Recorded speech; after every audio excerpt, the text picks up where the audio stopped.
सो देखिए, अगर अभी तक की बात करें हम, so till now we have worked with native SQL query. Native SQL queries के साथ काम किया, दैट मीन्स हमने MySQL चलाया, वहाँ पे टाइप किया और हमने क्वेरी चला ली। तो ये basically this is the part which is suitable for the developers और प्रोग्रामर्स। डेवलपर और प्रोग्रामर को पता होती हैं सर्वर एंड की चीज़ें, और वो क्या करता है, इजीली क्वेरी को चला लेता है, बट यूज़र के लिए ये सही नहीं है। ठीक है,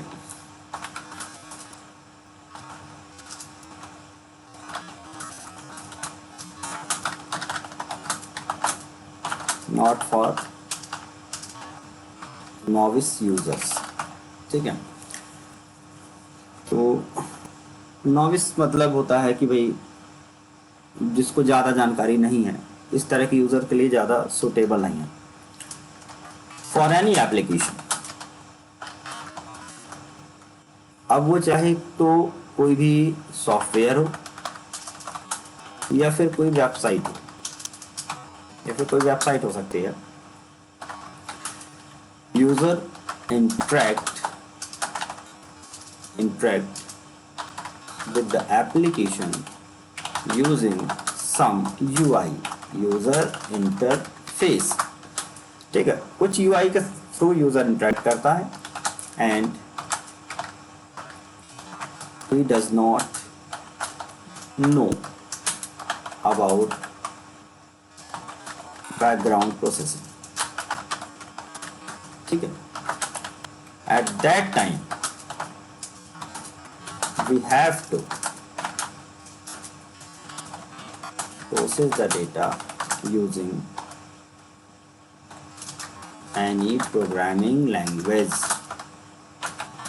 ठीक है, तो यूज़र क्योंकि मेरे एप्लीकेशन के साथ एसोसिएट है, और मैं भी अपने एप्लीकेशन के द्वारा यूज़र को कुछ ना कुछ दे रहा हूँ, पहुँचा रहा हूँ, डिलीवर कर रहा हूँ, बट एक्चुअली डेटा कहाँ से आना चाहिए, डेटाबेस से आना चाहिए। तो डेटाबेस के थ्रू जब डेटा आ रहा है, तो हाँ, वहाँ पर हम जो भी डेटा एक्सेसिंग कर रहे हैं, कुल मिला के सब कुछ प्रोग्रामिंग लैंग्वेज के फॉर्मेट में कर रहे हैं। ठीक है, तो स्ट्रक्चर देखें अगर हम, तो हमने सुबह चर्चा की थी, फिर एक बार बता रहे हैं हम कि अभी हमने जो एप्लीकेशन बनाया, तो एप्लीकेशन पे हमने क्लाइंट एंड बनाया।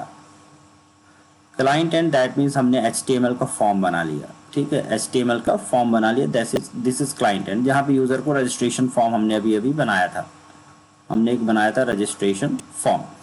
डेटा यूज़र ने फिल किया और यहाँ पे सेव बटन पे क्लिक किया। डेटा सेव करने के बाद हम उसे अपने प्रोग्रामिंग पर ले गए। प्रोग्रामिंग दैट मीन्स हम गए सर्वलेट पर, और सर्वलेट पर डेटा को हमने कर लिया फेच।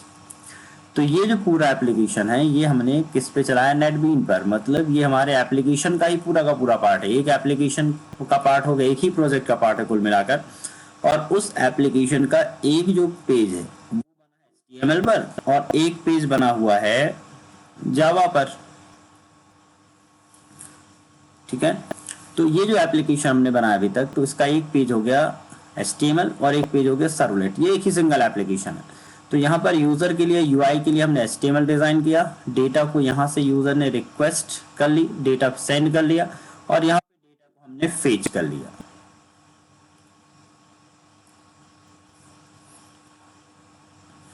अब ये चीज़ हम पढ़ चुके थे। दूसरा पार्ट क्या था, हमने बाद में सीखा MySQL। यहाँ पर डेटा को स्टोर करना है, so that we can retrieve the data for next time. जब भी हमें ज़रूरत होगी हम डेटा यहाँ से रिट्रीव कर सकते हैं, और उसे हम एप्लीकेशन पे यूजेबल बना सकते हैं, शेयरेबल बना सकते हैं, एंटरप्राइज पे यूज़ कर सकते हैं। तो सारा काम कहाँ पे होना है, MySQL पर। अब होगा क्या कि भाई मेरा पास एप्लीकेशन यहाँ पर है, यूज़र तो केवल मेरे एप्लीकेशन को जानता है, वो तो मेरे एप्लीकेशन से इंटरेक्ट कर रहा है, उसे MySQL का कोई आइडिया नहीं है। So now we have to fetch the data from the client end and indirectly send to the server। यहाँ पर मुझे सर्वर के पास या डेटाबेस सर्वर के पास इनडायरेक्टली सेंड करना होगा। किसका यूज़ करके, लैंग्वेज या प्रोग्राम लिखकर भेजना होगा। और जब भी प्रोग्राम लिख के हम डेटा यहाँ से यहाँ भेजेंगे, then we need a middle layer, that is called bridge. ठीक है, इसे हम ब्रिज या हम कहेंगे connector. So bridge or connector is a middle layer of your application that walk behind the screen and transfer the data from your application to server and server to application. ये काम किसका रहेगा? Bridge का रहेगा। तो जितने भी database provider हैं या जितने भी RDBMS होते हैं वो अलग अलग लैंग्वेज के लिए अलग अलग ब्रिज या कनेक्टर अवेलेबल कराते हैं और ये कनेक्टर ही क्या कहलाते हैं? API कहलाती हैं। और जावा के फॉर्मेट में, जावा के केस में ये होती है jar files. They are nothing but some jar files. और जार फाइल पूछे क्या होती है भाई? तो jar files are also nothing but the collection of classes. तो MySQL कहेगा जावा से कि अगर आपको प्रोग्रामिंग के थ्रू आपको क्वेरी चलानी है तो मैं कुछ क्लासेस आपको प्रोवाइड कर रहा हूँ और आप उस क्लासेस को, कनेक्शन क्लास हुई, कमांड क्लास हुई, क्वेरी क्लास हुई, रिजल्ट सेट क्लास हुई, तो जो भी क्लासेस है मैं आपको पढ़ा रहा हूँ, ये जो क्लासेस होंगी इसी क्लासेस के अंदर कुछ ना कुछ फंक्शंस होंगे। कोई फंक्शन होगा इंसर्ट करने का, कोई फंक्शन होगा अपडेट करने का, कुछ फंक्शन होगा रिट्रीव करने का, कुछ फंक्शन होंगे स्कीमा बनाने का।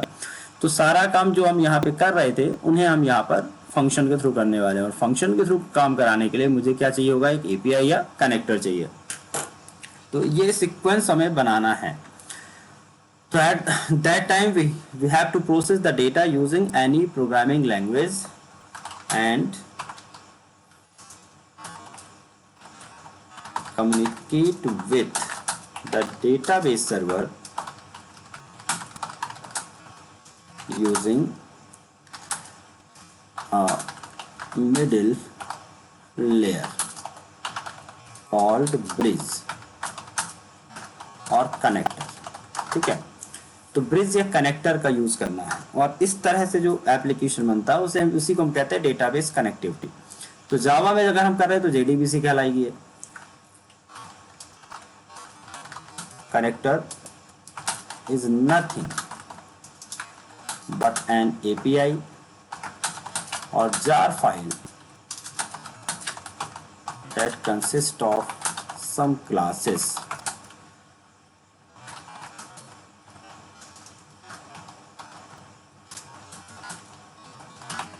which help to execute the native SQL queries.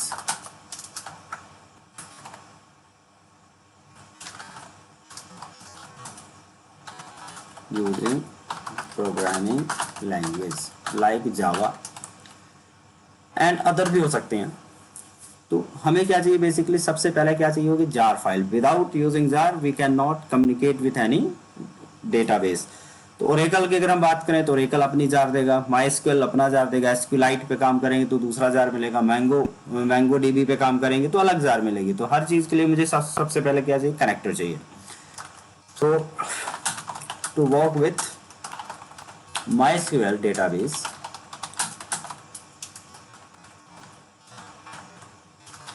NetBeans provide an inbuilt support। अब देखिए NetBeans मुझे इनबिल्ट सपोर्ट मिलने वाला है। ठीक है, क्या क्या इनबिल्ट सपोर्ट देगा NetBeans? सबसे फर्स्ट ऑफ ऑल GUI कह सकते हैं इसको हम विजार्ड, एंड दूसरा क्या देता है? Connector, MySQL JDBC connector. ठीक है, GUI विजार्ड दैट मीन्स जिसको हमने शुरू में बताया था XAMPP के साथ अगर आप चाहें तो काम कर सकते हैं GUI पर, या फिर आप देखिएगा थोड़ा सा NetBeans पे GUI विजार्ड कैसे काम करेगा। आप NetBeans पे अपने प्रोजेक्ट पे तो खैर ठीक जाते ही हैं। NetBeans पे आप देखिएगा एक टैब होगा सर्विसेज नाम का। अगर यहाँ नहीं दिखे तो आप विंडो पे जाकर यहाँ पे सर्विसेज को आप ऑन कर लेना। सर्विसेज पे जाना है आपको और सर्विसेज पे आपको एक ऑप्शन मिलेगा डेटाबेस का। ठीक है, इस प्लस पे आपको क्लिक कर देना है। डेटाबेस का ऑप्शन मिला, इस डेटाबेस पे राइट क्लिक करके आपको करना है न्यू कनेक्शन। ठीक है, न्यू कनेक्शन कहां से करना है? इस लिस्ट में आपको ढूंढ लेना है MySQL। तो ये देखिए MySQL ऑप्शन सेलेक्ट किया और यहां पर हमने किया ऐड। ओहो, रुक जाना एक मिनट, शायद यहाँ पे एक ऑप्शन डायरेक्टली होगा MySQL का। यहाँ पे MySQL का ऑप्शन नीचे दे रहा है, तो डेटाबेस पे नहीं जाएंगे, इस MySQL सर्वर पे जाएंगे। ठीक है, MySQL सर्वर पे जाना है और इस सर्वर पर राइट क्लिक करके हमें इसे करना है स्टार्ट। अगर स्टार्ट का ऑप्शन नहीं आएगा तो आपको यहाँ पर एक कनेक्ट का ऑप्शन आएगा, ठीक है।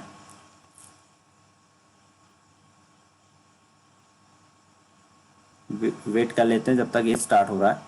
और अगर यहाँ से स्टार्ट में कोई दिक्कत होता है तो आपके पास जैम्प ऑलरेडी है, आपको जैम्प पे जाना है और वहाँ से स्टार्ट कर लेना अपने सर्वर को। तो देखिए यहाँ पे स्टार्ट ऑलरेडी स्टार्ट हो चुका है। यहाँ पे स्टॉप का ऑप्शन आ, दैट मीन्स स्टार्ट हो चुका है।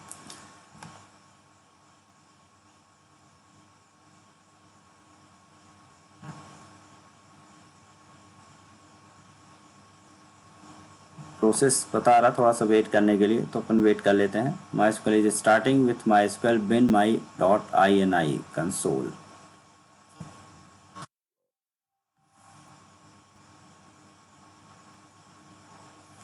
देखिए MySQL की सर्विसेज चालू हो गई।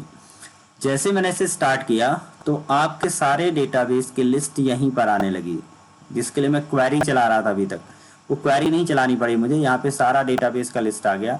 आपने जो डेटाबेस बनाया था वो 7 AM बनाया था, ठीक है, ये 7 AM रहा। 7 AM पे जाना है और इसे करना कनेक्ट। 7 AM पे जाना है। देखिए तुरंत पूछेगा user name and password. Password कुछ है नहीं मेरे पास, यूजर नेम रूट, मैंने किया ओके। ओके किया। ओके करने के बाद यहाँ पे देखिए ऑप्शन सेलेक्टेड ऑलरेडी आ रहा है लास्ट में, JDBC local host 7 AM 0 data timer behaviour दुनिया भर का लिखा हुआ रहा है। ये हमारा कनेक्शन यहीं बन गया, यहीं पर। अब मैं इस प्लस पे जाऊंगा तो मेरे पास जो भी टेबल बनी होगी 7 AM के अंदर वो सब कुछ ऑप्शन दिखने लगेगा। तो देखिए 7 AM के अंदर एक टेबल बनी थी जिसमें क्या बना था, यूजर्स, और यूजर पे प्लस किया तो उसके सारे कॉलम यहाँ पे दिख जाएंगे, ID name, age, user ID, password, gender and hobbies.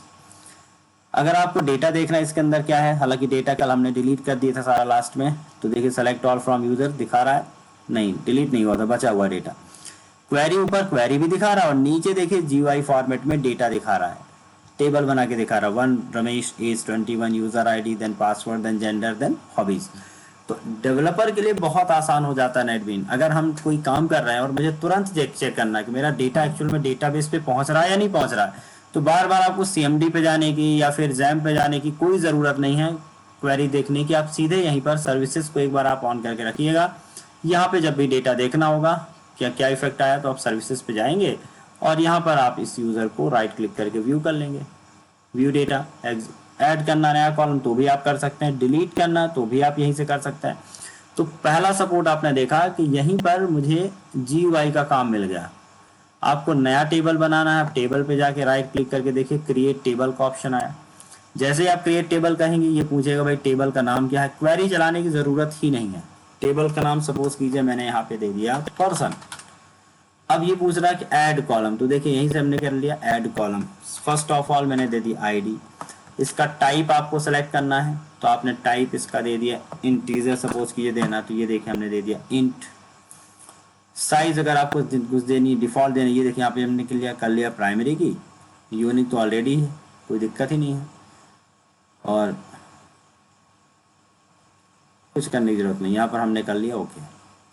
उसके बाद फिर से आपने क्या किया, यहाँ पर फिर ऐड कॉलम किया। तो इस तरह से आसानी से आप क्या कर सकते हैं, नए नए कॉलम ऐड कर सकते हैं और लास्ट में आप ओके करेंगे तो टेबल बन जाएगी। बट ये नहीं समझा रहा मैंने तो, क्योंकि आपको कमांड प्रॉम्प्ट से चलाना बता दिया है तो कमांड प्रॉम्प्ट से ही चलाना है। बट अब कमांड प्रॉम्प्ट पे चलाने इसलिए चलाना सिखाया क्योंकि मुझे उस क्वेरी को यूज़ करना होगा प्रोग्रामिंग में। तो प्रोग्रामिंग में तो हम यूज़ करेंगे बट टेस्टिंग के लिए हम यहाँ पर जाकर फटाफट टेस्ट कर लेंगे। तो एक बार आपको कनेक्ट करना रहेगा, फिर आपको केवल यहाँ से डेटा को व्यू करते रहना है। तो नेटबीन पर हमने क्या किया, तो GUI विजार्ड चला लिया हमने। GUI wizard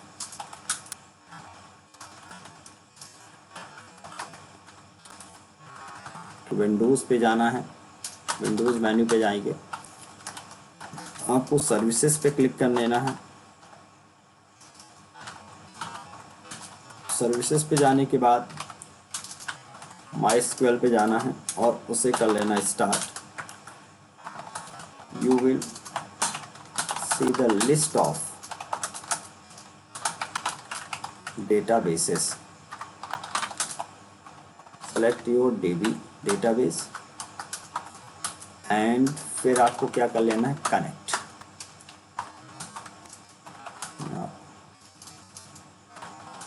type user ID, user ID हमेशा रूट रहेगा, एंड पासवर्ड जो भी पासवर्ड है फिलहाल तो हमने माना empty, and okay,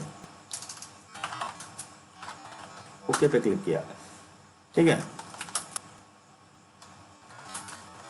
you are now you can now see all the tables and data directly from NetBeans। तो ये पहला चार्ट, पहला ऑप्शन किया।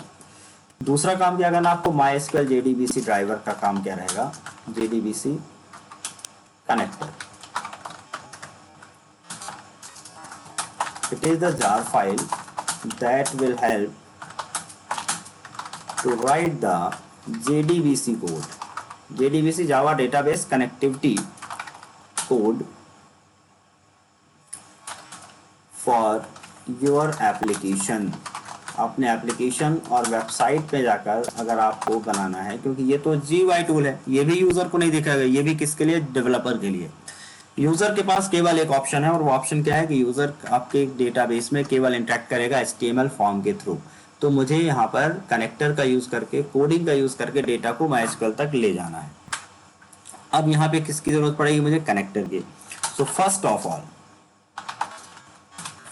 All add this connector to your projects library। आपको प्रोजेक्ट की लाइब्रेरी में कनेक्टर ऐड करना, उसके बाद ही आप कनेक्टिविटी का प्रोग्राम कर सकते हैं। कैसे ऐड करना, ध्यान से देखिए। आपको प्रोजेक्ट सेलेक्ट करना अपना, जो भी आपका प्रोजेक्ट है। सपोज कीजिए हमारा प्रोजेक्ट कौन सा था, 7 AM batch, Java training 7 AM। आपको इस ट्रेनिंग 7 AM पे राइट क्लिक करके जाना है प्रॉपर्टीज़ पर, और प्रॉपर्टीज़ पे जाने के बाद यहाँ पर 3rd नंबर पे मिलेगा आपको लाइब्रेरी। लाइब्रेरी पे जाने के बाद आपको यहाँ पे जाना होगा add library, right hand side में 2nd नंबर ऐड लाइब्रेरी। और ऐड लाइब्रेरी पे जाने के बाद you can see the list of different libraries over here. यहाँ पे मुझे सेलेक्ट करना है MySQL JDBC ड्राइवर। तो यहाँ पर ये देखिए ऑप्शन मिल गया MySQL JDBC ड्राइवर। आपको इस ड्राइवर को कर लेना ऐड लाइब्रेरी एंड ऐड। ये आपका ऐड हो गया। कहाँ दिखेगा आपको, नीचे देखिए लाइब्रेरी का ऑप्शन यहाँ दिख रहा है। इस लाइब्रेरी पे क्लिक करेंगे तो ये MySQL JDBC ड्राइवर आपकी लाइब्रेरी पर ऐड हो गया। JDK ऐड है और ग्लासफिश सर्वर भी ऐड है। तो फर्स्ट ऑफ ऑल जब भी आपको JDBC का काम करना है तो आपको लाइब्रेरी ऐड करनी ही है। जब तक आपकी लाइब्रेरी ऐड नहीं है तब तक आप एप्लीकेशन नहीं बना सकते। तो आपको जाना प्रोजेक्ट, देन प्रोजेक्ट की प्रॉपर्टीज पे जाने के बाद आपको करना है लाइब्रेरी, देन आपको सर्च करना ऐड लाइब्रेरी, देन सेलेक्ट कर लेना MySQL JDBC ड्राइवर और देन कर देना ओके एंड ओके। ठीक है। स्टेप्स फॉर JDBC, पहला स्टेप तो यही रहा जो हमने कर लिया, add the driver to your class path. Technically उसे क्लास पाथ कहते हैं। ठीक है। जब भी आपको कोई भी चीज ऐड करना है अपने प्रोजेक्ट में तो आपको बुक्स में कभी भी ऐड प्रोजेक्ट लिखा हुआ नहीं मिलेगा। स्टैंडर्ड बुक्स में आपको सिर्फ इतना लिखा मिलेगा, add the driver to your class path. तो क्लास पाथ इसलिए लिखा रहता है क्योंकि जब इसको हम रन करते हैं या इसका जब हम बिल्ट बनाते हैं किसी को डिस्ट्रीब्यूट करने के लिए, तो ये जो लाइब्रेरी होती हैं वो वेब INF के अंदर, यहाँ पे हमने जो वेब INF बनाया था, इस वेब INF के अंदर एक लिब नाम के फोल्डर में जाकर सेव हो जाती है और उसी के अंदर क्लासेस होती हैं। तो क्लासेस सारी की सारी वहां से कम्युनिकेट करती हैं लिब से। तो जहां से भी क्लास हमारे डेटा को रीड कर ले वो हमारा क्लास पाथ है। तो हमने इसको क्लास पाथ पे ऐड किया, पहला स्टेप हो चुका हमारा। दूसरा स्टेप देखिए क्या रहेगा,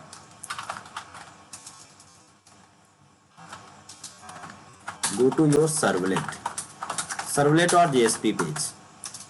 देखिए JSP अभी नहीं पढ़ाया, JSP के लिए 1-2 दिन बाद में पढ़ाऊंगा JSP। अभी सर्वलेट पे बात कर रहे हैं तो सर्वलेट का काम करेंगे। Go to your JSP page and अब यहाँ क्या करना है, number 1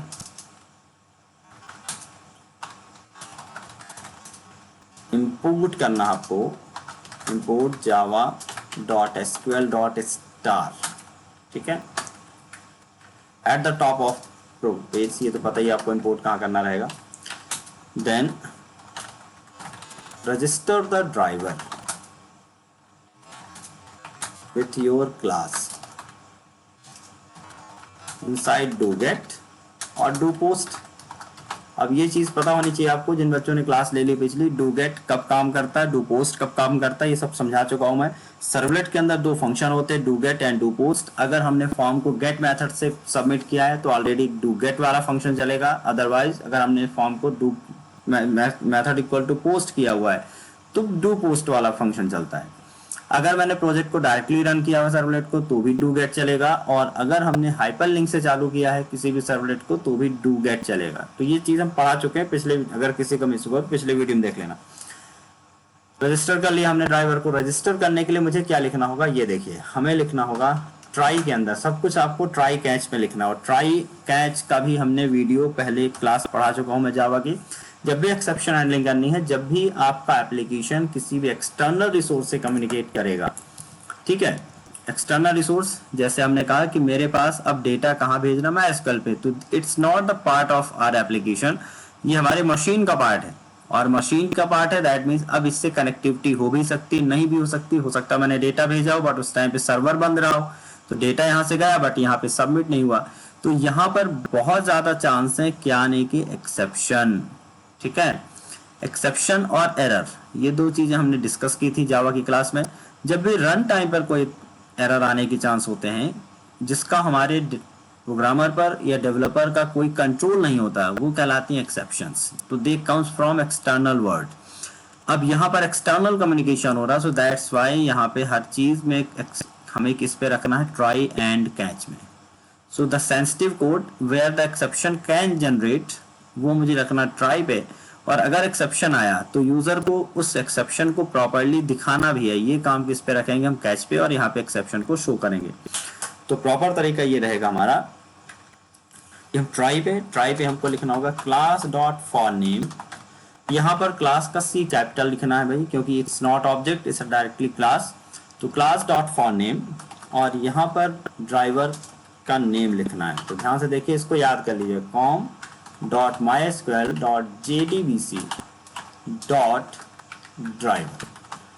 Here the driver is class, so the first character of driver must be capitalized. तो ड्राइवर का D कैपिटल, बाकी सब कुछ लोअर केस में लिखा हुआ है। पहला काम हो गया ट्राई के अंदर। अब ट्राई है तो इसके अंदर कैच तो रहेगा ही, आपको ये पता ही है। और एक्सेप्शन में सिर्फ ई लिखना है और ज़्यादा कुछ नहीं करना आपको, सिर्फ आपको एक काम करना रहेगा। यूजुअली हम जो कोई मैसेज दिखाते हैं तो आउट डॉट प्रिंटलन लिखते हैं, और हमने कहा था सिस्टम डॉट आउट डॉट अगर प्रिंटलन लिख रहे हैं तो आपका मैसेज ब्राउज़र पे नहीं जाएगा लेकिन मशीन के कंसोल पे दिखेगा।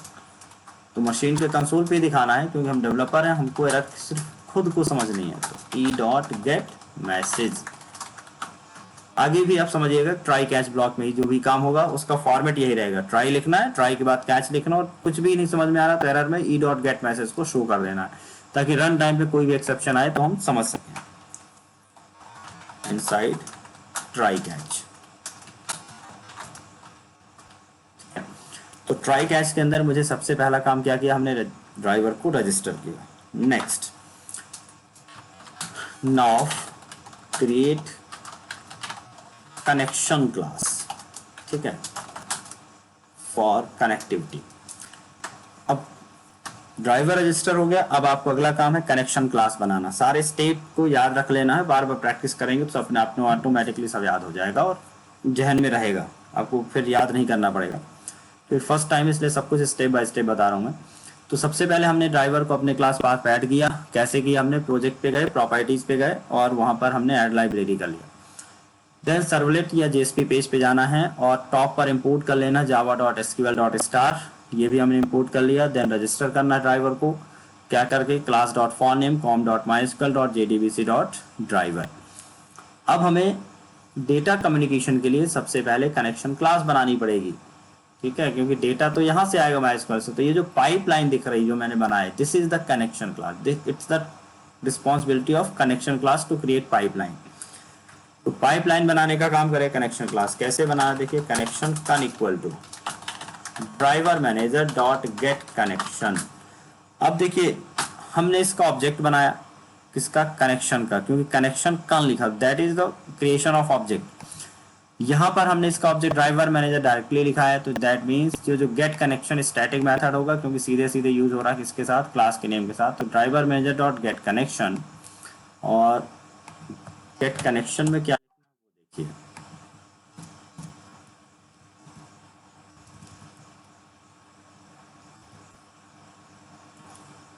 get connection, you have to pass 3 important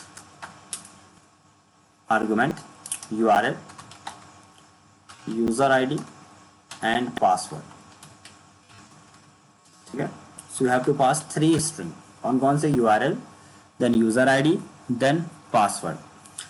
URL का मतलब यहाँ पे रहेगा, ये MySQL की बात हो रही है, URL path of your database. URL में आपके डेटाबेस का पाथ होगा, और वो पाथ कैसे बनेगा वो भी देखिए।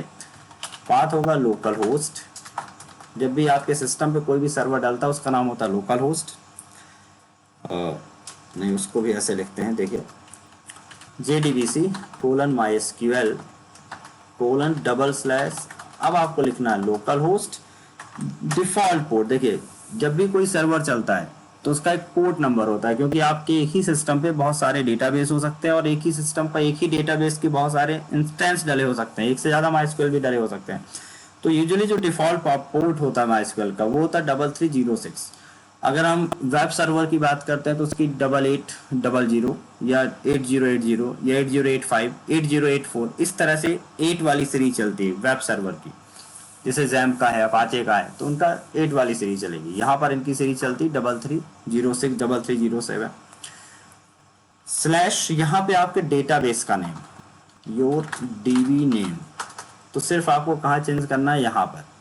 तो JDBC:/MySQL:/localhost:3306 देन योर डेटाबेस का नेम। जैसे हमने 7M बनाया तो हम 7M लिख देंगे। यूजर ID डिफॉल्ट है, पास रूट है, और हमारा जो PWD है वो आपके सिस्टम के हिसाब से होगा। और फिलहाल अभी क्या है, एम्प्टी है, अभी हम उसको एम्प्टी रखेंगे। सो क्या बन गया हमारे पास, connection con equal to driver manager dot get connection. यहाँ पर हमने लिख लिया URL, तो URL उसको हम स्ट्रिंग बना ही लेते हैं। देखिए भाई, string URL equal to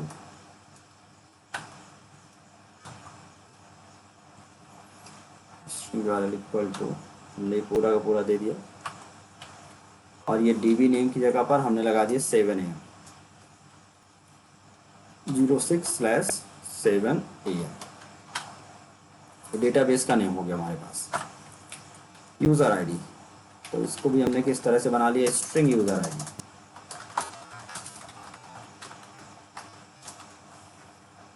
user ID equal to root,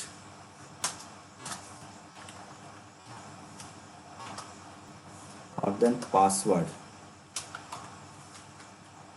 हमने बना लिया स्ट्रिंग PWD इक्वल टू, कुछ भी नहीं दिया, सिर्फ एम्प्टी दिया।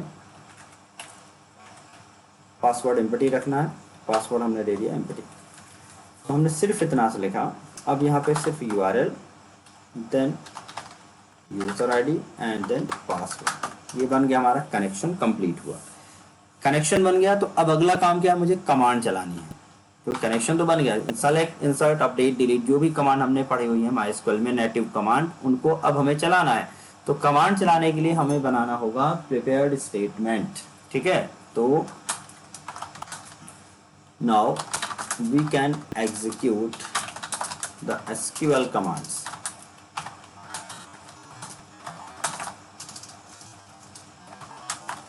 यूजिंग द क्लास, दो क्लासेस है मेरे पास,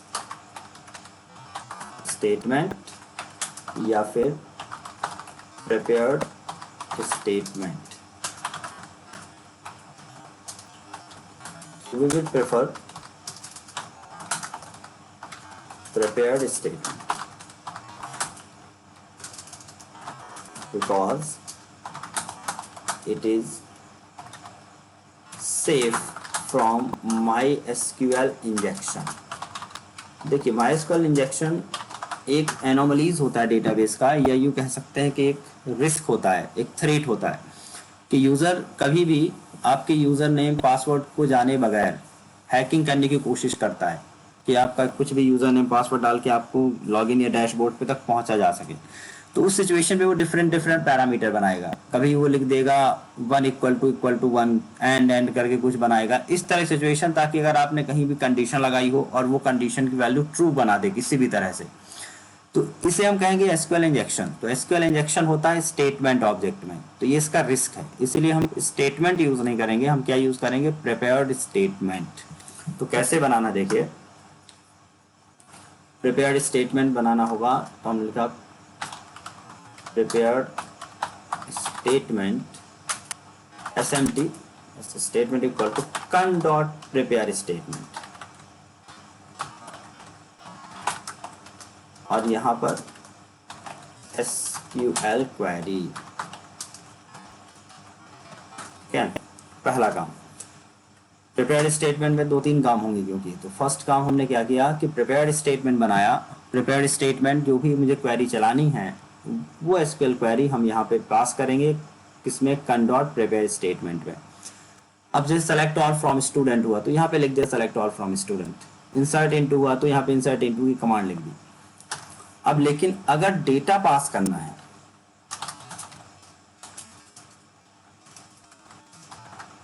चलिए एक एग्जांपल बना ही लेते हैं।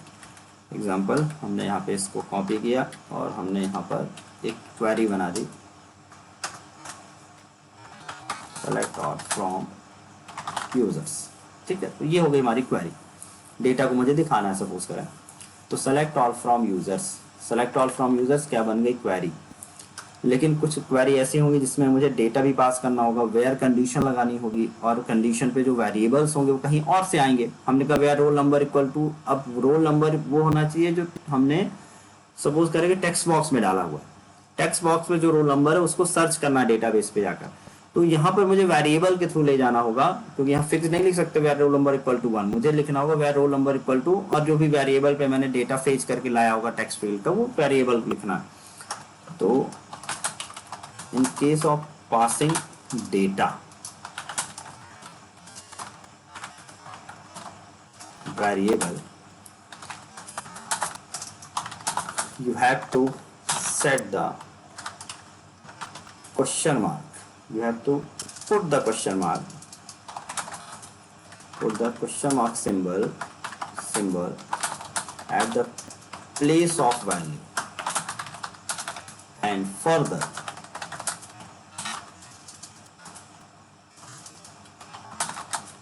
set the variables using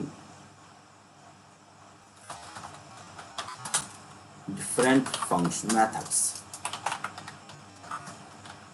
methods कौन कौन से हो सकते हैं? SMT dot set string, SMT dot set int, SMT dot set date, बहुत सारी मेथड हो सकती है। इस तरह बहुत सारी मेथड्स हैं, और इन मेथड्स में हमें क्या क्या देना होता है? एक तो होता है इंडेक्स, और दूसरा होता है वैल्यू और वेरिएबल। वैल्यू और वेरिएबल कैसे, अभी पता चलता है आपको। तो होना क्या है कि सपोज करिए कि मुझे कोई इंसर्ट क्वेरी चलानी है, ठीक है, तो हमने एक स्ट्रिंग बना ली, स्ट्रिंग SQL या क्वेरी कुछ भी बना सकते हैं। SQL इक्वल टू हम लिख दिया select all from users where ID equal to, अब ID इक्वल टू मुझे वैल्यू देनी है, ID equal to something something, तो जहां भी वैल्यू देनी है वहां पे आपको क्या बोला, क्या कर दीजिए? क्वेश्चन मार्क कर लिख दीजिए। ठीक है, प्लेस होल्डर का काम करेगा ये। और अब आप बनाइए प्रिपेयर स्टेटमेंट। तो हमने बनाया prepared statement SMT equal to con.prepare statement. हमने यहाँ पर अब क्वेरी लिखनी थी, और मेरी क्वेरी किस में स्टोर्ड है? SQL में, मैंने SQL लिखा। अब यहाँ पर इस क्वेश्चन मार्क को रिप्लेस करना है मुझे, यहाँ पे कोई वैल्यू चाहिए। तो सपोज कीजिए मेरे पास मैंने कोई वैल्यू लेके रखी हुई है इंटीजर ID इक्वल टू, अब आईडी कहाँ से आ रही है, आप सपोज करें मेरे HTML फॉर्म से आ रही है, ठीक है। मैंने यहाँ पर HTML फॉर्म कुछ इस तरह से बनाया होगा, यहाँ पर हमने लिखा आईडी, टाइप करिए, ये आईडी लिखा और मैंने यहाँ पे लिख दिया सर्च। सर्च लिखने के साथ जैसे मैंने सर्च पे क्लिक किया तो ये गया होगा सर्वलेट पे और ये डेटा लेके गया होगा। तो इस डेटा को सपोज कीजिए इस आईडी का नाम भी हमने ले लिया, आईडी नाम ले लिया। देखिए क्योंकि आप जब इसे बनाएंगे input type equal to number, name equal to something something देना पड़ेगा। तो सपोज कीजिए इसका जो नेम है मैंने आईडी ले लिया। तो यहाँ पे जब फेच करेंगे तो यहाँ पर फेच करते समय क्योंकि सारा कुछ स्ट्रिंग में होगा, तो अगर मुझे यहाँ से फेच करना है तो मुझे इंटीजर डॉट पारसेंट लगा के फेच करना होगा। तो एक तरीका से केवल समझा रहा हूँ, मैंने लिखा इंटीजर डॉट पारसेंट और जब भी फेच करते हैं तो हम क्या लिखते हैं, रिक्वेस्ट डॉट गेट पैरामीटर। दो फंक्शन पढ़ाए थे आपको, request dot gate parameter and request dot gate parameter values. ये वो वाली क्लास बहुत इंपॉर्टेंट थी, एक तो वैलिडेशन वाली और एक वैलिडेशन के बाद तुरंत बाद हमने जो पढ़ाया था सर्वलेट पे डेटा को फेच करने वाला, क्योंकि सारा पिछले कनेक्टेड रहेगा। जितनी भी क्लास हम पढ़ेंगे पिछली सारी कनेक्टेड है, तो अगर किसी की क्लास किसी भी कारण से छूटी है तो भाई पिछली क्लास पढ़ लेना, तभी ये सारी चीज़ आगे समझ में आएंगी। रिक्वेस्ट डॉट गेट पैरामीटर और हमने सपोज किया हमारे पैरामीटर का नाम भी आईडी था जो कि फॉर्म से आ रहा था, ये आईडी हो गई। अब यही आईडी जो फॉर्म से आई थी वो मुझे सर्च करनी है, यहाँ पे पास करनी है। तो मुझे लिखना होगा SMT डॉट, अब क्योंकि इंटीजर की बात हो रही है तो सेट इंट।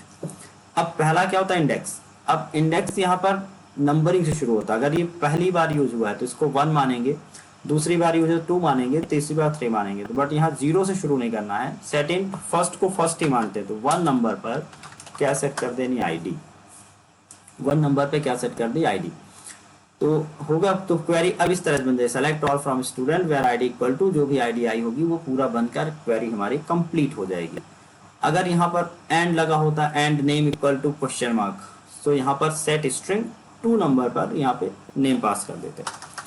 तो प्रिपेयर्ड स्टेटमेंट में बस इतना सा रहता है कि आपको स्टेटमेंट जो भी लिखना है आप लिख दीजिए। अगर आपके पास कोई डेटा पास करना है, कंडीशन देनी है या और भी किसी भी तरह का इंसर्ट इनटू कमांड चलाया है, तो आप जहां भी वैल्यू देनी है वहां पर आप क्वेश्चन मार्क छोड़ते चले जाइए। दूसरा एग्जांपल देख लेते हैं। स्ट्रिंग SQL2 बनाया हमने। अब देखिए इस बार मैंने इंसर्ट की कमांड चलाई, तो इंसर्ट इनटू यूजर्स। सपोज मुझे नेम डालना है, एज देना है, यूजर आईडी देना है, पासवर्ड देना है और इस तरह की चीजें देना है। फिर आप लिखेंगे वैल्यूज। तो वैल्यूज में अब यहाँ वैल्यू देनी है, तो यहाँ पर आप सिर्फ क्या लिखते जाएंगे, क्वेश्चन मार्क, ठीक है। फिर आप जब प्रिपेयर्ड स्टेटमेंट बनाएंगे, SMT2 बना लिया equal to con dot prepare statement में हमने SQL2 को पास किया। अब यहाँ पे आपने डेटा फेच कर लिया होगा, ये पहले से फेच करके रखा होगा आपने सर्वर क्लाइंट से। तो यहाँ पे SMT2 डॉट फर्स्ट वाला, देखिए पहला वाला क्या है, नेम देना होगा। तो अब नेम स्ट्रिंग होगा, तो हमने लिखा सेट स्ट्रिंग 1 पर नेम दे दिया। तो दिस इज द वेरिएबल, ये जो नेम मैं दे रहा हूँ ये कोई वेरिएबल होगा जो कि हमने बनाया होगा क्लाइंट से डेटा को फेच करने के लिए। तो इस तरह से आपको बार बार लिखना होगा। SMT2 में दूसरे पे क्या, एज, तो एज इंटीजर होगी, सेट एज 2 नंबर पर आप जो भी एज का वैल्यू है, वेरिएबल है, आप उसे पास कर दीजिए। तो इस तरह से आपको क्वेरी बनानी है। तो हमने क्या किया, पहले इंपोर्ट कर लिया, इंपोर्ट करने के बाद हमने ड्राइवर को रजिस्टर कर लिया, ड्राइवर रजिस्टर करने के बाद हमने कनेक्शन बना लिया। कनेक्शन के लिए क्या बनाया हमने, driver manager dot get connection, then URL user name password. Connection बनने के बाद अब हमें चलानी है क्वेरी, और क्वेरी चलाने के लिए हमने क्या प्रेफर किया, प्रिपेयर्ड स्टेटमेंट। प्रिपेयर्ड स्टेटमेंट में क्वेरी पास करते हैं, लेकिन अगर क्वेरी में कोई डेटा पास करना है तो आप वहां उस क्वेरी में क्वेश्चन मार्क छोड़ देते हैं, और उन क्वेश्चन मार्क की वैल्यू को बाद में आप इस तरह से set int, set string, set Boolean, set short, इस तरह से आप डेटा सेट करते हैं। अब अगले ऑप्शन पे गए, अब मेरे पास क्वेरी भी हो गया, क्वेरी को फाइनली रन करना है, ठीक है। तो एग्जीक्यूटिंग द क्वेरी। एग्जीक्यूट करने के लिए आपके पास भी 2 ऑप्शन हैं, SMT डॉट एग्जीक्यूट अपडेट या फिर SMT में लिख रहा हूं, समझ जाइए कि स्टेटमेंट की बात करूं, स्टेटमेंट ऑब्जेक्ट जो भी मैंने बनाया है ये प्रिपेयर्ड स्टेटमेंट बनाया हुआ है execute query. So there are two functions, two methods which are which are mostly used. तो first one is execute update. Execute update कब चलाना है आपको? For insert, update and delete query. अगर आपने सेलेक्ट, इंसर्ट और डिलीट की query चलाई है, जहां भी डेटा कुल मिला के चेंज हो रहा है, किस पर? आपके टेबल पर. जो डीएमएल कमांड है, जो जाकर टेबल में डेटा को मॉडिफाई कर रही है, चेंज कर रही है, डिलीट कर रही हैं, उनके लिए कौन सा फंक्शन है? Execute update. ठीक है, तो मैंने इतना सब कुछ लिखा और बाद में एग्जीक्यूट अपडेट किया. और एग्जीक्यूट अपडेट का रिटर्न टाइप इंटीजर है. ये रिटर्न करेगा how many rows are affected by the query. तो एग्जीक्यूट अपडेट. लेकिन एग्जीक्यूट क्वेरी कब चलाना है आपको? एग्जीक्यूट क्वेरी चलाना है in case of select command. अगर आपने सेलेक्ट कमांड चलाई हुई है तो सेलेक्ट कमांड के लिए हमें क्या चलाना होगा? एग्जीक्यूट क्वेरी, क्योंकि हम डेटा लेकर आएंगे. तो जब डेटा लेकर आएंगे तो हमें चलाना होगा एग्जीक्यूट क्वेरी. अब सिंपल सी बात है, डेटा का डेटाबेस से आ रहा है तो सिंगल रिकॉर्ड भी आ सकता है, मल्टीपल रिकॉर्ड भी आ सकता है. अगर मैंने लिखा select all from students, select all from user, तो सारी रो आ जाएंगी, मल्टीपल रो. तो जब ज्यादा डेटा आता है तो उसका जो रिटर्न टाइप है वो रहता है रिजल्ट सेट. ठीक है, तो ना तो यहाँ एरे लिस्ट, ना ही एरे, ना ही स्ट्रिंग. उसका टाइप क्या होगा? Result set. तो result set is nothing but a collection of row and column. इससे क्या होगा कि अगर आप रिजल्ट सेट में डेटा लेके आ रहे हैं तो आप लूप लगाकर एक एक रो में बढ़ सकते हैं और हर एक रो के अंदर क्या मिल जाएगा? मुझे कॉलम मिलेगा. तो रिजल्ट सेट का स्ट्रक्चर सिमिलर टू टेबल की तरह होता है. रिजल्ट सेट को इस तरह से मान लेते हैं, this is the result set, double dimension array result set. इसमें क्या आएगा? इसमें आती हैं रोज. तो ये हमारी पहली रो आ गई, उसी के बाद दूसरी रो आ गई, और जब रो आएगी तो कुल मिला के उसके अंदर कॉलम भी आएंगे. तो ये रिजल्ट सेट का फॉर्मेट होता है. तो अगर रिजल्ट सेट में डेटा आ गया तो डेटा निकालने के लिए मुझे क्या चाहिए होगा? लूप चाहिए होगा. लूप किस पे रिपीट होगा? रोज के लिए. पहली रो, देन दूसरी रो, देन तीसरी रो. और जब पहली रो पे चलेगा तो आप उसके कॉलम निकाल लेंगे. तो हर बार आप उसके कॉलम नंबर 1 2 3 4 5 इस तरह से पढ़ते चले जाएंगे. वो हम दिखा रहे हैं कैसे लूप चलाना मुझे. अभी तो केवल आपका स्टेप यहाँ से हो जाता है फिनिश. तो अगर आपने रिजल्ट सेट चलाया हुआ है तो आपको सेट मिलने वाला है रो एंड कॉलम का.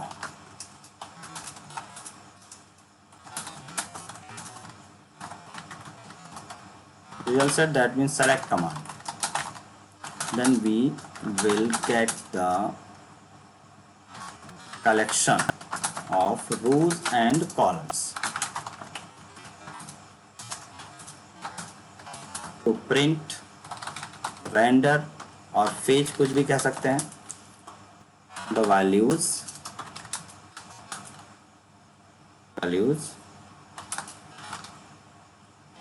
First we will take a loop and then अब लूप लेंगे. लूप किस लिए लेंगे? फॉर 1 by 1 रो.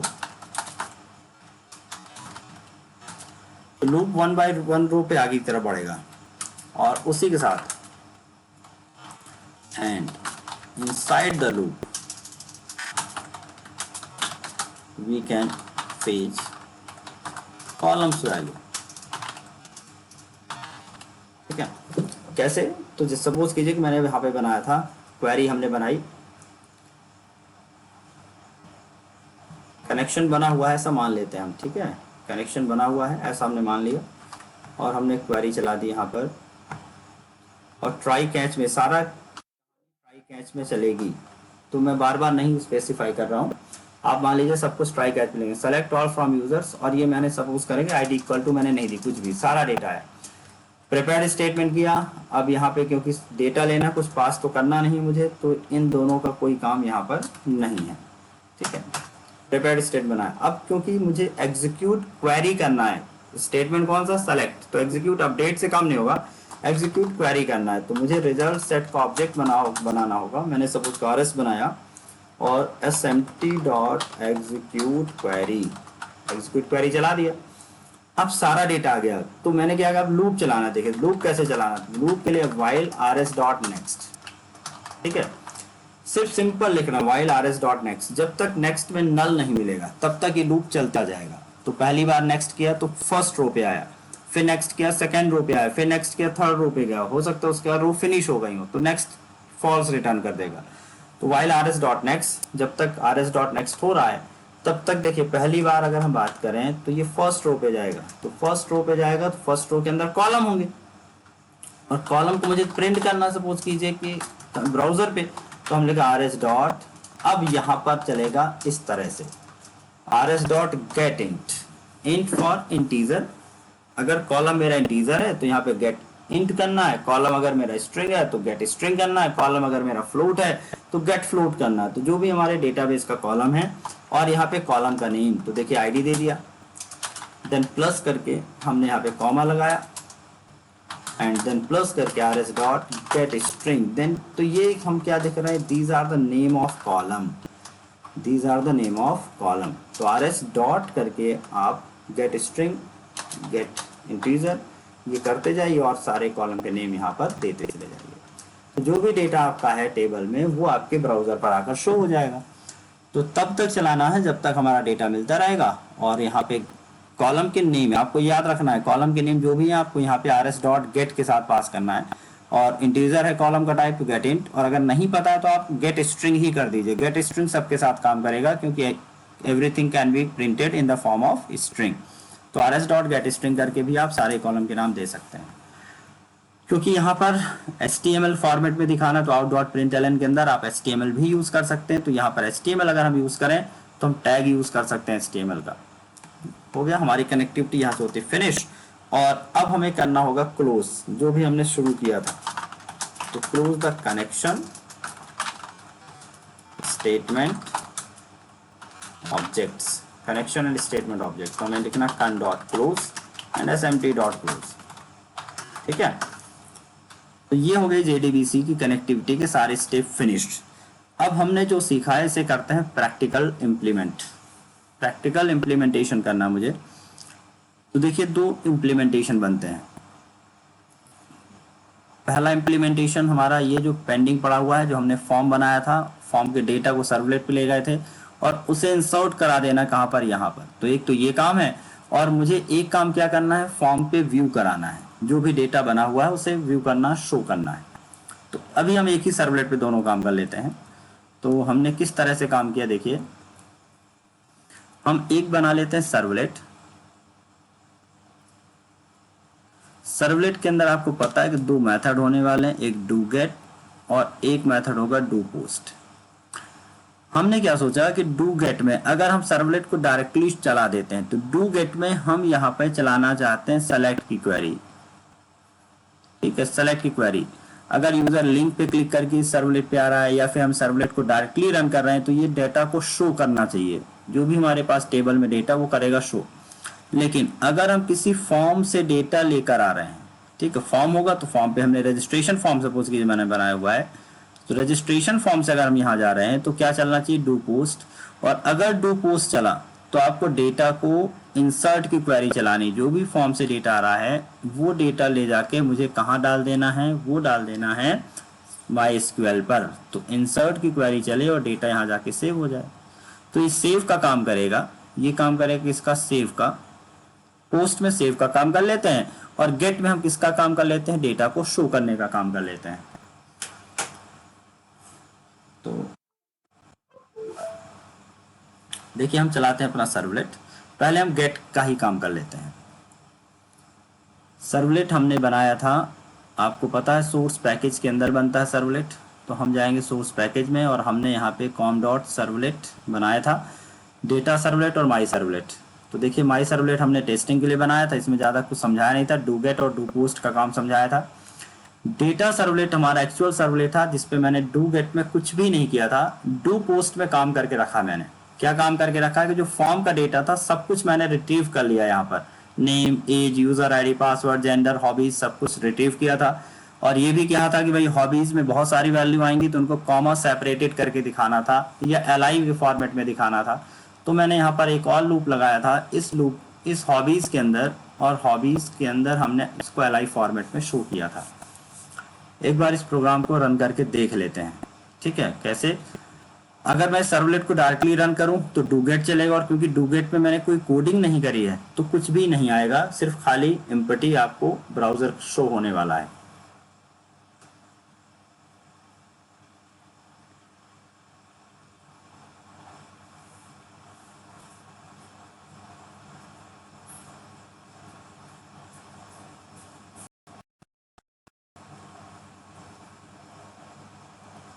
ये फर्स्ट टाइम रन हो रहा है इसलिए थोड़ा समय लगेगा जब तक स्टार्ट नहीं होता।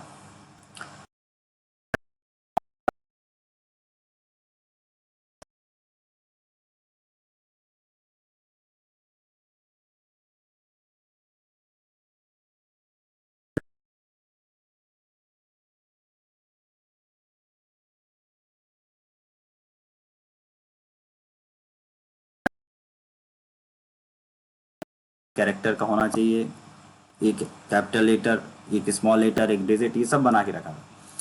ये देखिए ब्राउजर ओपन हुआ लेकिन कुछ भी यहाँ पर शो नहीं हुआ, इसका मतलब डू गेट मेथड चला। लेकिन हम चाहते हैं अब डू गेट मेथड अगर चलता है तो बाय डिफॉल्ट क्या होना चाहिए, यहाँ पे डेटा शो होना चाहिए। तो देखिए यहीं से शुरू करते हैं कोडिंग।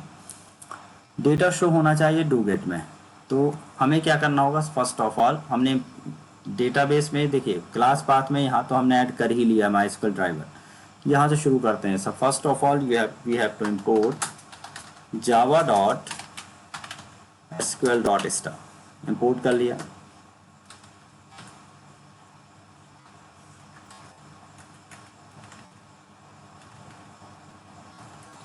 अब हम आ जाते हैं डू गेट पर।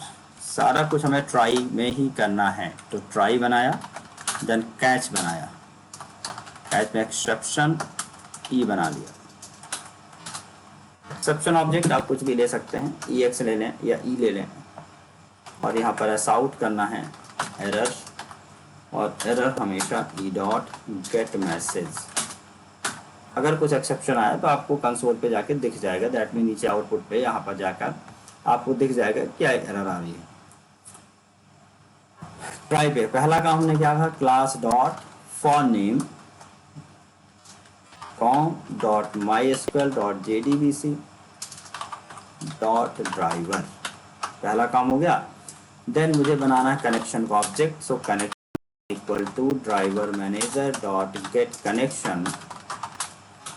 अब या तो मैं पहले से यूआरएल के रखूं या फिर यहीं पे यूआरएल बना दिया मैंने, JDBC colon my SQL colon double slash local host 3306 slash आपके डेटाबेस का नेम हमने लिख दिया 7 AM, ये डेटाबेस हुआ। देन कॉमा करके यूज़र हमारा रूट है, देन कॉमा करके पासवर्ड जो कि एम्प्टी है, ये दूसरी लाइन हो गई। कनेक्शन बनाने के बाद अब मुझे चलानी है क्वेरी, और क्वेरी चलाने के लिए पहले सबसे पहले क्वेरी बना लेता हूँ। तो स्ट्रिंग एसक्यूएल इक्वल टू हमने लिख दिया सेलेक्ट ऑल फ्रॉम यूजर्स नाम की टेबल हमने बनाई, तो उसमें 1-2 रिकॉर्ड पड़े हुए हैं। फिर हमने क्या किया, इस क्वेरी को चलाना भी है। अभी हमने सिर्फ स्ट्रिंग फॉर्मेट में क्वेरी बनाई। क्वेरी चलाने के लिए हमें बनाना होगा prepared statement, SMT equal to con dot prepare statement, con dot prepare statement SQL को पास कर लिया, SMT भी बन गया। अब क्योंकि ये जो एग्जीक्यूट करना मुझे, तो एग्जीक्यूट करने के लिए 2 फंक्शन है। क्वेरी तो बन गई, एग्जीक्यूट क्वेरी या फिर एग्जीक्यूट अपडेट।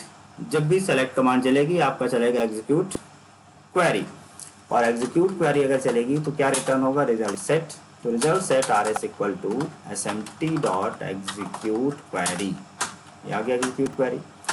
अब क्योंकि एक से ज़्यादा रिकॉर्ड हो सकते हैं तो हमने लूप लगा वाइल RS डॉट नेक्स्ट, जो भी हमने पढ़ा हुआ था देखिए थ्योरी पे, बिल्कुल उसी के स्टेप से स्टेप बाय स्टेप हम करते जा रहे हैं। हमने लिखा जब तक डेटा मिलता जा रहा डेटाबेस में तब तक आपको यहाँ पे प्रिंट कराना है। So out dot print ln. अब देखिए यहाँ पर हमने क्या कहा कि आप HTML फॉर्मेट भी प्रिंट कर सकते हैं। तो देखिए हमने थोड़ा सा ट्रिकी प्रोग्राम बनाया, और यहाँ पर हमने इसके पहले भी आउट डॉट प्रिंट एलन लिखा, आउट डॉट प्रिंट एलन, और हमने यहाँ पर H2 लिखा, list of users slash H2। Out में एरर आएगा क्योंकि हमने ऊपर 2 ऑपरेशन छोड़ दिए हैं। पहला ऑप्शन क्या समझाया था आपको कि response dot set content type लिखना है, कंपलसरी है सेट कंटेंट टाइप। और लिखना टेक्स्ट स्लैश HTML। एंड दूसरा काम क्या करना था आपको, प्रिंट राइटर का ऑब्जेक्ट बनाना होगा, out equal to response dot get writer. ठीक है, ये हम शुरू में ही बता चुके हैं सर्वलेट की फर्स्ट क्लास में। अब यहाँ पर हमने लिस्ट ऑफ यूज़र लिखा, लेकिन लिस्ट भी मुझे टेबल के फॉर्मेट में दिखानी है।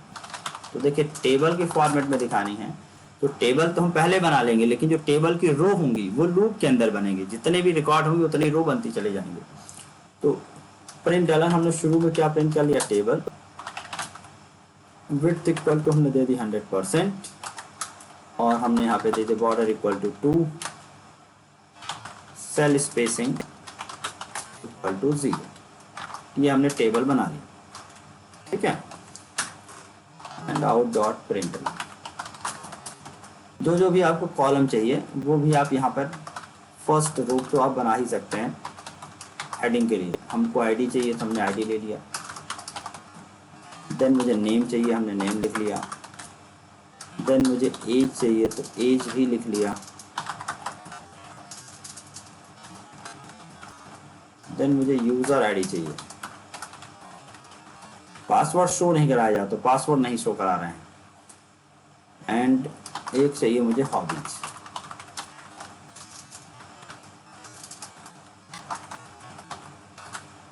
यहाँ से ये रो खत्म। तो एक रो तो हमने बना के रखी है, मतलब अगर हम इस प्रोग्राम को अभी भी अगर मैं इसे रिफ्रेश करूँ, डू गेट चलेगा, डू गेट में चलेगा तो देखिए लिस्ट ऑफ यूजर्स और इतना कुछ तो दिखा रहा है, बट यहाँ पे यूजर्स नहीं आ रहे हैं अभी, क्योंकि हमने लूप के अंदर अभी कुछ किया नहीं खास। अब हमने कहा जितनी बार हम rs.next चलता जाएगा उतनी बार नई नई रो बनाते चले जाते। देखो मैंने इस रो वाले को किया कॉपी, यहाँ पे किया पेस्ट। अब यहाँ जो आईडी लिखा था, तो आईडी नहीं, आईडी की वैल्यू आनी चाहिए, तो हमने इस डबल कोट को किया यहाँ पे क्लोज, प्लस आईडी कहाँ से, rs.get इंटीजर, और यहाँ पे कॉलम का नेम क्या था, आईडी। देन अगेन हमने यहाँ पर ts को क्लोज किया, दूसरी बार ts शुरू किया, देन फिर मुझे वेरिएबल चाहिए नेम, तो नेम के लिए हमने लिखा rs.get string, कॉलम का नेम क्या था, नेम, प्लस एंड अगेन। देखिए भाई जावा का सिंटैक्स यूज करना है, जो भी स्ट्रिंग है वो डबल कोटेड में रखिएगा, उसके बाद प्लस लगा के आप सेपरेट करना होगा वेरिएबल्स को, और ये ऑब्जेक्ट वेरिएबल ही है। देन एज, एज के लिए मेरे पास एज जो होगा वो मुझे होगा rs.get integer, rs.get integer, column का नेम क्या था, एज, देन फिर ts लिखा हमने, then user ID rs.get string, get string में हमने कॉलम का नेम क्या लिया था, यूजर आईडी। अगर कुछ भी गड़बड़ होगा तो चिंता नहीं करना, एक्सेप्शन हैंडलिंग की है, बता देगा, आउटपुट विंडो पे जाकर देख लेंगे हम कि कहीं कुछ गड़बड़ तो नहीं हो रहा। एंड हॉबीज, तो हमने यहाँ पे लिखा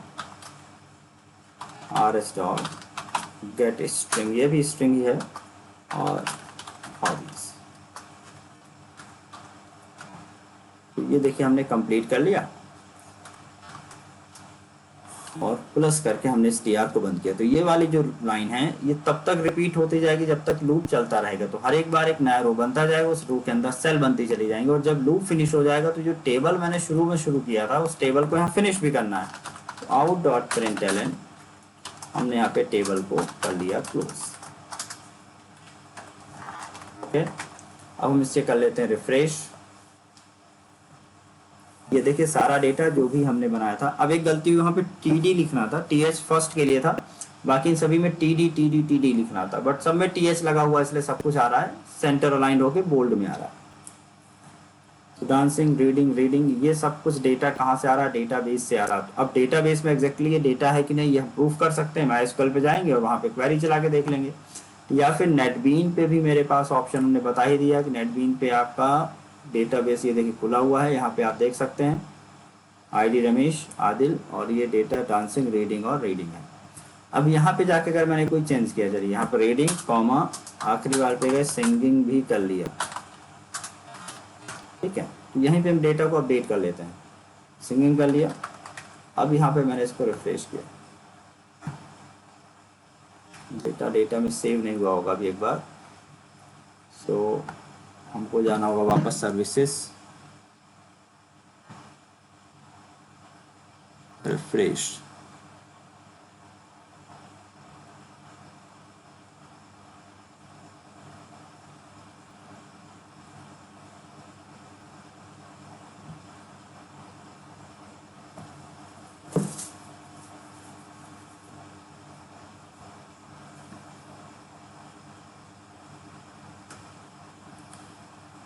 यहाँ पर एडिट का ऑप्शन देना तो चाहिए इसको। किसी भी जगह पर हम गए और हमने किया राइट क्लिक करने के बाद कॉपी सेल वैल्यू है, प्रिंट टेबल डेटा, इंसर्ट है, डिलीट है, ट्रंकेट है।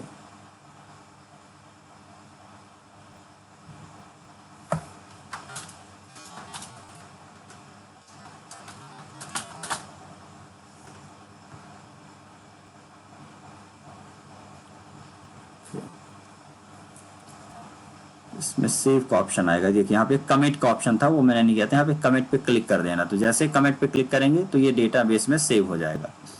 अब हम यहाँ पे रिफ्रेश करते हैं, क्या मेरे डेटाबेस में आ गया? ये देखिए डांसिंग एंड रीडिंग दो ऑप्शन आ गए यहाँ पर। तो जेडीबीसी का पहला एग्जाम्पल हुआ ये हमारे पास, जिसमें हमने डेटा को शो कराया है। ठीक है, अब यहाँ पर देखिए, अगर इस वाले प्रोग्राम को कंप्लीट किया जाए, ये जो हमने बनाया था अपना यूजर फॉर्म, इसको देखिएगा, ये मैंने इसे किया यहाँ से रन। यूजर फॉर्म में हम कहाँ तक कर चुके थे कि यहाँ पे हम डेटा फिल कर रहे थे। यहाँ पे सपोज कीजिए कि हमने गगन डाल दिया, यहाँ पर एज कुछ भी फिल कर दी हमने, यहाँ पे gagan@gmail.com किया, सॉरी यूजर आईडी हो गया। पासवर्ड हमने दे दिया गगन123 मेल, डांसिंग, सिंगिंग और प्लेइंग का शौक इसको। अब देखिए यहाँ पे अगर मैं रजिस्टर पे क्लिक कर रहा हूँ तो ये डेटा यहाँ तक तो पहुँच रहा है, किस वाले पे? सर्वर पे जाके डेटा हमें यहाँ शो कर रहा है। लेकिन ये डेटा मुझे सर्वर पे शो नहीं कराना, बल्कि मुझे डेटा कहाँ शो कराना है? सीधे डेटा में इंसर्ट कर देना है जाकर, ताकि मेरे MySQL पे डेटा पहुँच जाए। तो जो डेटा यहाँ पर आया है, इसे अब ले जाना है कहाँ पर? मुझे ले जाना है MySQL पर। तो आगे का काम देखिए, तो डेटा सबमिट हो रहा था माई सर्वलेट पर, माई सर्वलेट के डू पोस्ट पर ये सारा डेटा आ गया। यहाँ पे सारा डेटा 1 बाय 1 मैंने फेच करके, एक को नेम में रखा, एक को एज में रखा, एक यूजर आईडी पासवर्ड पूछ रखा, और मैंने सारा डेटा यहाँ प्रिंट किया। मैंने कहा अभी फिलहाल प्रिंट करने का काम नहीं है, यहाँ पर हमने इसको कमेंट कर दिया। मुझे डेटा को डेटाबेस में ले जाना है, तो दैट मीन्स हमने यहाँ पर जेडीबीसी का काम करना है। और जब भी जेडीबीसी की बात आएगी, we will start from try catch statement, exception. अगर कुछ एरर आती है तो यहाँ पे दिखा देना एरर एंड e.getMessage। ठीक है, यहाँ पे सिंपल कुछ स्टेप तो फाइनली वही की वही रहने वाली हैं। क्या क्या कि आपको क्लास डॉट फॉर्म नेम करना है और आपको क्वेरी बनानी है, क्वेरी भी बनानी है, आपको प्रिपेयर स्टेटमेंट भी लिखना है। क्वेरी कैसे बनेगी अब ये मायने रखता है। देखिए हमने यहाँ पे किया query driver manager gate connection. अब यहाँ पर इंसर्ट की क्वेरी चलेगी। इंसर्ट की क्वेरी तो चलेगी, तो देखिए इंसर्ट में हम क्या क्या ले जाएंगे? Name, age, user ID, password, gender. But hobbies actually यहाँ से एरे आया है, वहां पर कैसे ले जाना? कॉमा सेपरेटेड ले जाना है। तो यहाँ एक काम कर लेता हूँ मैं कि जो एरे का डेटा है इसे कॉमा सेपरेट करके एक नई स्ट्रिंग बना लेता हूँ। तो देखिए मैंने स्ट्रिंग बना लिया, सपोज कि उसका नाम HBS इक्वल टू हमने एम्प्टी ले लिया, फॉर स्ट्रिंग S ले लिया मैंने फ्रॉम हॉबीज।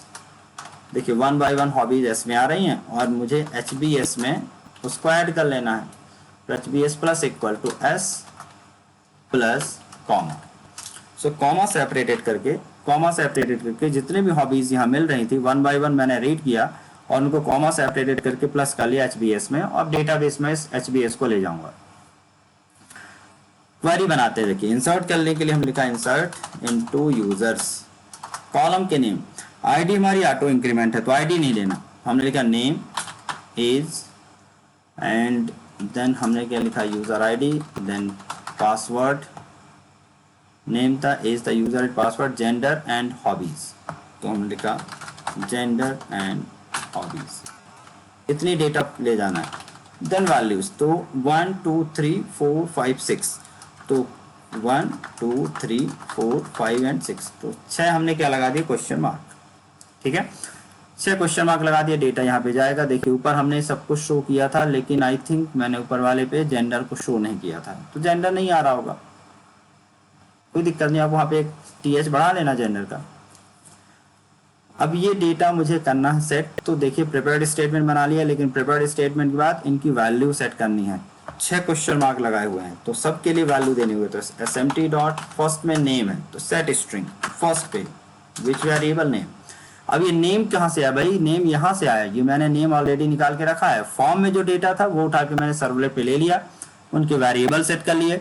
अब इन वेरिएबल से डेटा को मुझे क्वेरी में फीड करना है, तो देखिए फर्स्ट पे हमने क्या दे दिया, स्ट्रिंग था, तो फर्स्ट पे स्ट्रिंग नेम, सेकंड पे क्या है एज, तो हमें लिखना होगा सेट इंट, सेकंड पर हमने क्या दे दिया age, SMT dot set string, third पर यूजर आईडी, थर्ड पर यूजर आईडी, ये भी हमने वेरिएबल पे लेके रखा हुआ है। तो पहले मुझे डेटा फेच करके लाना होगा सर्वलेट पे, देन सर्वलेट से मैं कहाँ ले जा रहा हूँ, JDBC, दैट मीन्स MySQL पे। पासवर्ड भी स्ट्रिंग ही होगा, तो सेट स्ट्रिंग, फोर्थ पर हमने क्या दे दिया, पासवर्ड, तो name age user ID password, then gender hobbies, हाँ 2 और बचे हुए, जेंडर हॉबीज, SMT डॉट, ये भी सेट स्ट्रिंग है, फिफ्थ पर gender and SMT dot set string, sixth पर हॉबीज, तो हॉबीज का हमने कॉमा सेपरेटेड वर्जन रख लिया इसमें HBase पे। सारा काम हो गया, अब मुझे करना फाइनली एग्जीक्यूट। अब क्योंकि सेलेक्ट क्वेरी नहीं है, ये कौन सी क्वेरी है, ये क्वेरी हो गई हमारी इंसर्ट की, और इंसर्ट की क्वेरी के लिए मुझे क्या चलाना होगा, एग्जीक्यूट अपडेट, तो integer i equal to SMT dot execute update. ठीक है, तो जितने भी रिकॉर्ड इंसर्ट हुए होंगे उनकी वैल्यू किस में आ जाएगी, i पे, तो हमने यहाँ पे लिख दिया out dot println I record inserted successfully,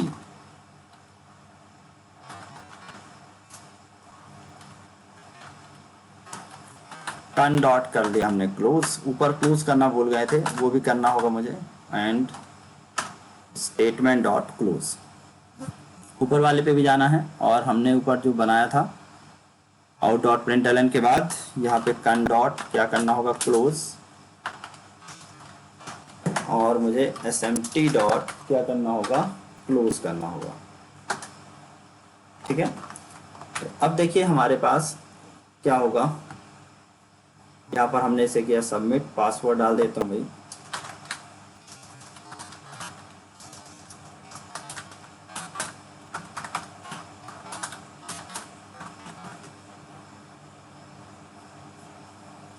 देखिए मैसेज आया, 1 record inserted successfully, that mean मेरा डेटा डेटाबेस में चला गया।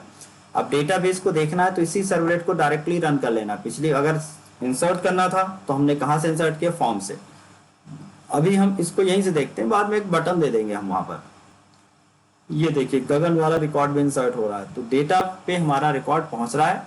आप यहाँ पे MySQL कमांड प्रॉम्प्ट पे भी जाके सर्च कर सकते हैं क्वेरी लगाकर। तो आज के लिए इतना ही हम पढ़ा रहे हैं आज की क्लास में, इसको पहले इम्प्लीमेंट करिएगा आप लोग, कल मॉर्निंग में क्लास लेंगे।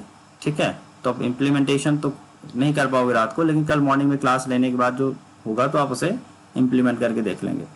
ठीक है, तो आज की क्लास यहाँ पे करते हैं फिनिश।